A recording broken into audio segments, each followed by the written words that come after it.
Ta'ala. Di video kali ini kita akan kembali membahas tentang polemik masalah tahlilan kaum muslimin. Di video sebelumnya, kita sudah mengangkat sebuah video dari channel Mu'alim Center.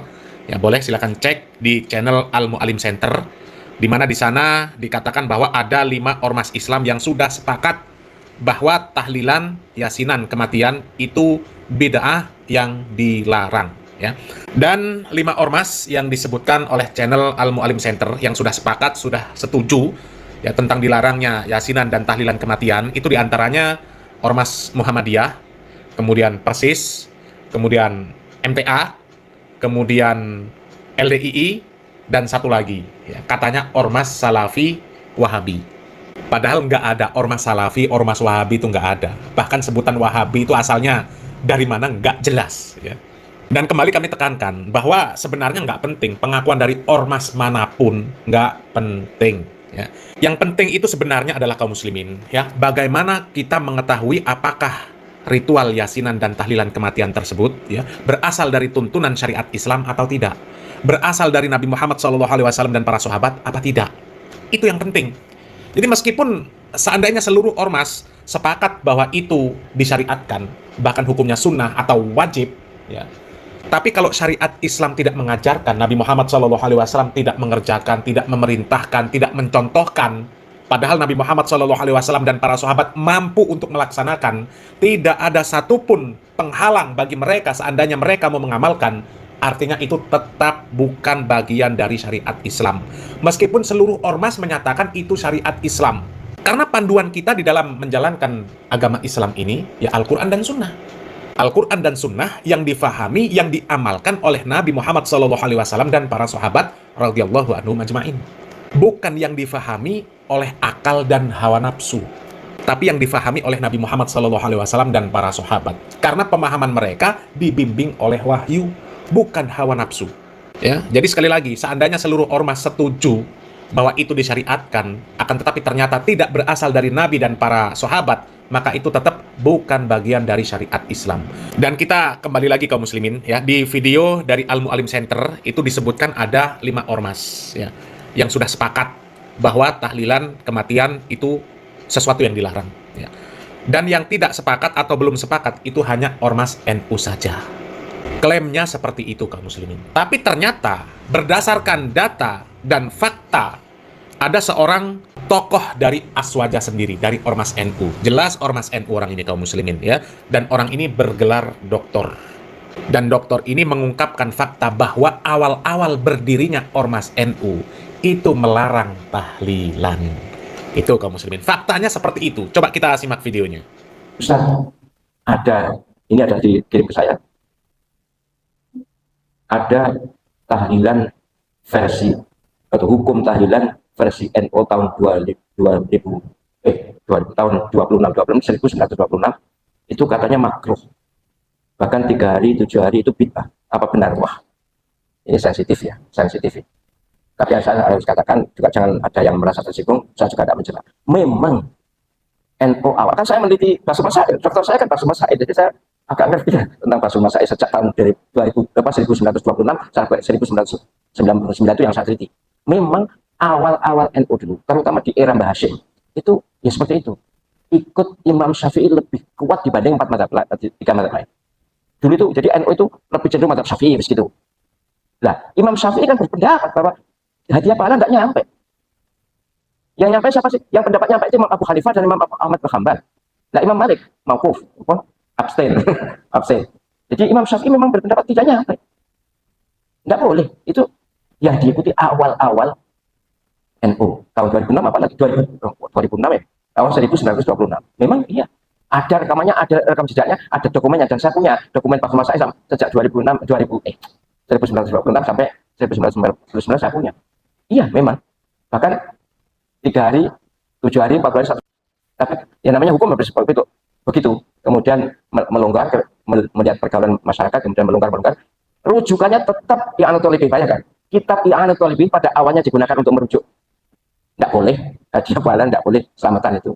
Tuh kaum muslimin ya, Profesor Dr. Ahmad Zahro, gelar doktornya itu meneliti masalah Bahsul Masail. Dan Bahsul Masail dari NU pertama kali itu tidak memperbolehkan yang namanya tahlilan. Dan beliau punya bukti, buktinya ada semua. Beliau punya dokumen Bahsul Masail dari tahun 1926 sampai 1999. Ada semua di beliau. Artinya beliau siap mempertanggungjawabkan apa yang beliau sampaikan. Bahwa memang berdasarkan Bahsul Masail dari para pendiri NU, ya, mereka melarang yang namanya tahlilan. Jadi klaim dari pemilik channel Al Mu'alim Center yang menyatakan bahwa hanya ormas NU yang belum sepakat, belum setuju bahwa tahlilan itu adalah sesuatu yang bid'ah, dilarang, itu adalah klaim yang tidak benar, ya. Karena berdasarkan penjelasan dari Pak Profesor Dr. Ahmad Zahro ini sudah jelas, ya. Beliau punya dokumen bahkan dari Bahsul Masail tahun 1926 sampai 1999. Beliau punya dokumennya. Jadi orang yang mau melihat dokumennya itu bisa datang langsung ke Profesor Dr. Ahmad Zahro, ya. Coba kita lanjut lagi videonya kaum muslimin. Tapi kemudian pada akhirnya juga yang lebih membolehkan tapi dalam format doa, ya gitu. Tahlilan kemudian di format doa, maka doanya orang NU yang ngerti kan Allahumma ausil kama qara'nahu itu ya Allah sampaikan. Maka bukan hadiah pahala tapi berdoa untuk menyampaikan doa ini juga dari Ahlul Talib. Ya Ahlul Talib itu 80% yang dikutip oleh Bahsul Masail. Kitab dari sekian banyak kitab dari 159 kitab yang dirujuk itu 80% dari Ahlul Talib. Syekh Abu Bakar Syatro. Di kitab idola. Bahkan kitab hanya 6 kali dirujuk. Kitab itu kitabnya Imam Syafi'i sendiri. Itu hanya 6 kali dirujuk selama sekian puluh tahun itu. Jadi sekali lagi soal ini ya kita yang penting tidak mencela, dan kalau tahlilan coba yang santun, yang tidak usah kesuwen, tidak usah kesuwen. Juga kalau ada yang 33 hari, 6 hari, 7 hari sebagainya, sudah tidak usah dipakai, itu hanya waktu, ya sudah. Mereka punya keyakinan yang tidak usah dicela. Begitu nih.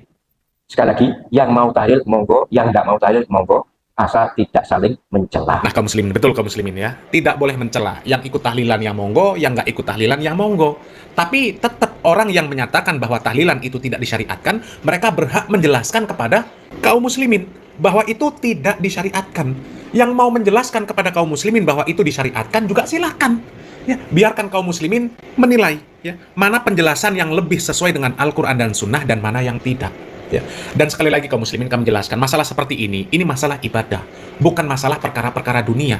Ya, masalah bid'ah itu masalah ibadah, bukan masalah perkara dunia.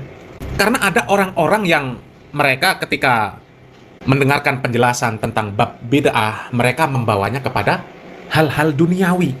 Ya, kalau tahlilan bid'ah, maka yang pakai handphone juga bid'ah, yang naik pesawat bid'ah, yang pakai komputer juga bid'ah. Karena apa? Itu juga tidak pernah dilakukan oleh Nabi Muhammad SAW. Tidak pernah dilakukan oleh Rasul. Innalillahi wa inna ilaihi raji'un. Ya, ini berbicara masalah ibadah, bukan berbicara masalah dunia. Ya, kalau tahlilan nggak boleh karena nggak pernah dikerjakan oleh Nabi Muhammad SAW, maka jangan naik haji pakai pesawat. Innalillahi wa inna ilaihi raji'un. Ini pemahaman orang-orang yang jumud kaum muslimin ya. Ketika berbicara masalah syariat, masalah agama, dia tarik ke masalah dunia. Ya. Kalau mau ngikut Rasul, ya, hajinya naik onta, bukan naik pesawat. Ya Allah, ya. Dulu di zaman Nabi Muhammad SAW belum ada pesawat. Adanya ya onta, kuda, ya. Adanya itu. Dan ibadah haji itu yang disebut sebagai ibadah haji bukan proses berangkat dari tempat tinggal kita ke Mekah. Bukan. Proses ibadah haji itu ya mulai kita berihram sampai selesai tahallul. Ya. Kalau menyelisihi tata cara Nabi Muhammad SAW, maka nggak sah. Kalau perkara berangkatnya mau naik pesawat, mau naik sepeda, mau naik motor, mau naik mobil, itu nggak ada masalah. Yang jadi masalah kalau dalam tata cara melaksanakan ibadah haji itu tidak sesuai dengan tuntunan. Ya. Misal, Nabi Muhammad SAW mengajarkan wukuf di Arafah. Tetapi kemudian ada yang mengatakan, enakan wukuf di Masjidil Haram. Ya. Ngapain wukuf di Arafah? Itu tidak sesuai dengan tuntunan. Begitu juga dengan masalah tahlilan ini. Ya. Nabi Muhammad SAW dan para sahabat, mereka juga mendoakan orang yang sudah meninggal dunia. Mereka juga bersedekah untuk orang yang sudah meninggal dunia. Akan tetapi mereka tidak membuat acara-acara yang mengumpulkan orang, kemudian baca Al-Quran sama-sama, mendoakan sama-sama. Bukan tata cara yang seperti itu. Padahal mereka kalau mau melaksanakan yang seperti itu, mereka bisa, mereka mampu. Tidak ada satupun penghalang bagi mereka untuk melaksanakan yang seperti itu. Tapi karena mereka tidak melaksanakan, maka itu artinya tidak disyariatkan. Ya, kalau masalah dunia, kenapa mereka dulu tidak naik pesawat, tidak naik mobil, tidak pakai HP, tidak pakai komputer? Karena memang pada saat itu belum ada. Pada saat itu belum ada. Dan memang Nabi Muhammad SAW diutus bukan untuk mengurusi masalah urusan dunia. Kalau urusan dunia itu terserah Anda. Mau berkembang seperti apapun terserah Anda. Yang penting tidak keluar dari aturan syariat Islam. Tidak keluar dari rambu-rambu yang telah Allah Subhanahu wa Ta'ala syariatkan. Itu kalau urusan dunia. Jadi mudah-mudahan apa yang disampaikan oleh Pak Profesor Dr. Ahmad Zahro tentang fakta bahwa Ormas NU pun ternyata melarang acara tahlilan, mudah-mudahan bisa menjadi bahan renungan ya. Semoga bermanfaat. Barakallahu fikum. Wassalamualaikum warahmatullahi wabarakatuh.